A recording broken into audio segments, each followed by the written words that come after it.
Okay guys, here we go. So the first app I have to show you can potentially speed up your FireStick. If you remember a couple videos ago, I told you about how when you open up any app on your FireStick and you go to your home page, it never actually closes the app. It always runs in the background until you go through the settings and stuff like that to close the app. There's an easier way that I just found out about, and it's by using this app. And I actually learned about this from one of you guys in the comments section. So to get this app, you just go to your search in the top left, just start typing in the word background, and you can see this option down here, background processes, will show up. You can click that, and this is the app that you're looking for. So the full name for the app is called Background Apps and Process List. So we're going to install that one. Okay, so this is what it looks like when you first launch it. You get a message here. I'm just going to press on got it, and right here it shows me all the apps that I have running in the background right now. And obviously I'm only human. I can only use one of these apps at a time, so there's no reason to have them all open in the background, potentially slowing down my FireStick. So you can see there's an option in the top left for close all apps. I'm going to click on that, and it brings you straight to where you need to be in your settings menu, where you could just hit force stop. And once you hit force stop on the first app, you can press the back button on your remote control and it'll bring you to the next one. So I'm going to hit force stop on this one, press the back button, brings me to the next one, and so on. It makes the process so much easier. It lets you know which apps are actually running, whereas before, without this app, there's no way of really telling. So yeah, this is a great app. Any of you guys that don't have it, you should go download it. It's very useful.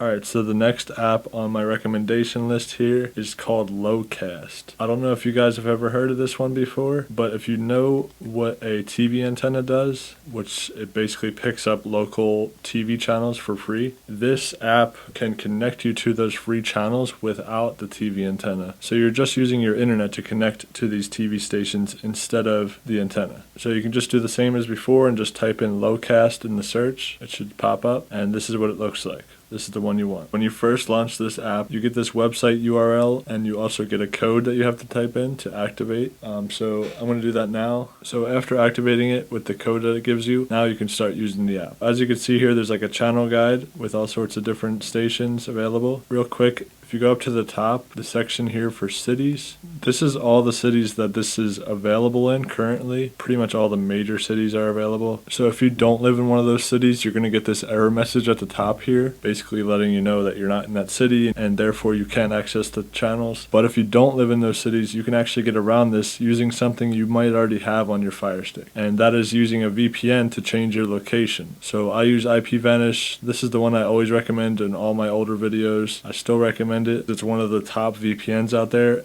next to NordVPN, but this one's a little bit cheaper, so I always go with IPVanish. If you don't know how to set it up, I'll leave a link to one of my tutorial videos in the description. But basically, I'm going to go into the IPVanish app because I don't live in any of those cities, and right here, this is the IPVanish homepage, and you can go down on the left-hand side and click on city. And from here, you can pick whatever city you want. So whichever one you pick is the one that you're basically tricking the internet into thinking you are from that city. So I'm going to set it for New York, and then I'm going to hit connect, and now the VPN is activated. Once I set my location to New York, I can go into Locast again, and now I'll be able to watch all these channels. And this is all free, besides the VPN, of course. So let's check this out. Let's see if it works. I'm going to click on watch now, and there we go. As you can see, it works. I'm going to turn down the volume of the TV channel itself just for the purpose of this video, but obviously you can see it works perfectly fine. If I want to change the channel, I could just press the back button, and it brings me back up to the guide here where I can scroll through and pick whatever I want. It's definitely an app worth having.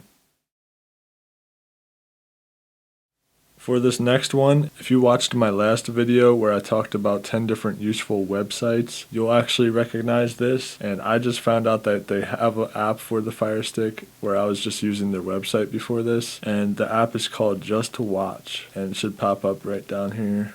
And this is what it looks like. That's the one you're going to download. Okay, now that the app is downloaded and installed, this is what you see when you first open it. And what this app does is let you pick all the different streaming services that you subscribe to, and it'll put everything into one easy to use app. So let's say I'm looking around for something to watch. I'd have to open up Netflix, look around. If I don't find anything, then I'd have to like close out, go to like Prime Video or Disney Plus or Hulu, and I'd have to do it all individually. So now you could just use this app. So right now I'm subscribed to Netflix. I also have Prime Video, Disney Plus, and Hulu. I don't really have any of these other ones. I do have Tubi TV because it's free. You see there's a lot of options here. You just go through whatever you have, just click it. After that, just press get started. And now you'll have all the different movies and shows that are available on all those different apps in one place. This just makes everything so convenient. Another cool thing with this app is if you're wondering where a movie might be available, you can go into the search here, and by typing the movie you want to see in this search box, it'll search through all those streaming services for you. So if you have a bunch of streaming services, definitely go get this app. Once again, it's called Just Watch. Coming in at number 4, we have a pretty popular free TV app you may have heard of, you may have not. It's called Pluto TV. And with this app, it's just free TV with no strings attached. You don't have to make an account, you don't have to do anything. So just go into your search, type in Pluto, that's the one you want to download. And this is definitely a must-have for FireStick users. If you don't have it downloaded already, it's a very good app. Alright, so I just downloaded the app on this FireStick. It launched up and immediately it has TV shows and channels ready to go. So you have a channel guide here. You can just scroll through like a regular cable TV box. Pick what you want to watch. They have quite a bit of channels to pick from, and if you want to get more, you can actually go to this activate section right here, and it'll be similar to what you did with Lowcast, where it gives you the URL and a code to type in, and you could do this on your phone or a computer. If you activate an account, then you can get some extra features and some more channels available to you, but it's not required. Definitely go check out Pluto TV if you don't have it already. I don't get any kickbacks for this, I'm just personally suggesting it to you guys. The 5th and final app is something that I mentioned in one of my previous videos as well, and it's going to give you the ability to screen mirror your Apple devices. So this is for everyone out there that has an iPad, an iPhone, or a Mac computer. Just go in and type in AirScreen. That's the name of the app. It's a pretty popular one, works really well. This is the one you want to download. Okay, now that the app is finished downloading, I'm just going to click on the Start Now, and this is the main menu of the app. So this is how you do it. You just go to that Start section on the left, it should be there by default, and then you just press Start over here. And now I'm going to take my iPad, which I have in my hands right now. I know you can't see me, but I'm going to slide down and press Screen Mirroring. When I do that, the name of this app is going to show up. When you first connect, you get this message here, so I'm just going to press OK, and here we go. There's my iPad right here, and just because you didn't see what I did to connect at first, all I did was slide down from here, and the button that says AS-AFTT right now, that's the button that you would press. It normally says screen mirroring, and that's what allows you to connect. But as you can see, I can do whatever I want on the iPad, and it screen mirrors to my FireStick. Alright guys, so that's been 5 apps that were all my personal recommendations for you. I think they're all worth downloading. They're all free. Okay, that's it for today. Thank you so much for watching. Subscribe if you're not already, and I'll see you next time.